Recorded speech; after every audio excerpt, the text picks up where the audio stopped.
ایک مومن تھے، مولانا کو آ کر کہنے لگے قبلہ صاحب ذرا نماز پہ مجلس پڑھیے۔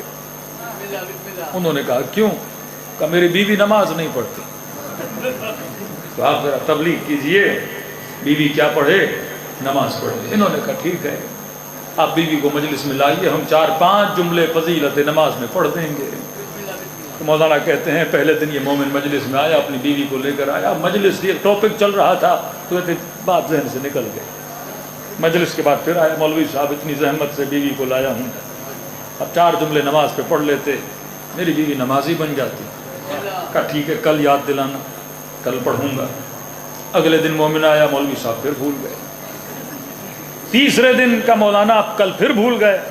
انہوں نے کہا کام کرنا، جب مجلس شروع کروں تو جب آؤ تو آخر میں کھڑے ہو جانا، تو تھوڑا سا گردن سے اشارہ کرنا تاکہ یاد آئے۔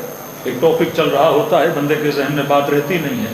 تیسرا دن ہوا، یہ مومن آیا، بالکل اینڈ میں کھڑا ہو گیا، تو مولانا کو ایسے کیا قبلہ بیوی آ گئی ہے۔ تو کہتے ٹاپک کوئی اور چل رہا تھا، میں نے بیچ میں نماز کے لیے 3-4 حدیث ہیں کہ الصلاۃ عمود الدین، نماز جو ہے دین کی جڑ کا نام ہے، جو نماز نہیں پڑھتا وہ ہم اہل بیت سے نہیں، جو نماز نہیں پڑھتا اسے شفاعت نہیں۔ ساری روایت میں نے نماز کی پڑھی۔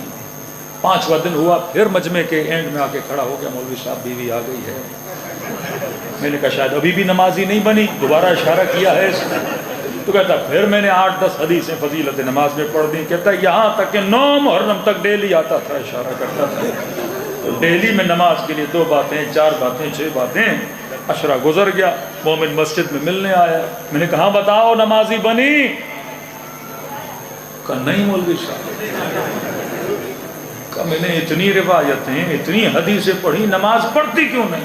کہ قبلہ ڈیلی یہی کہتی ہے جب تک تو نہیں پڑھے گا میں نہیں پڑھے گا۔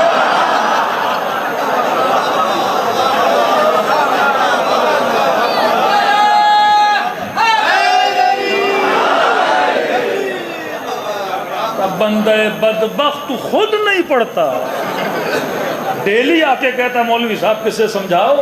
بیوی کو سمجھاؤ۔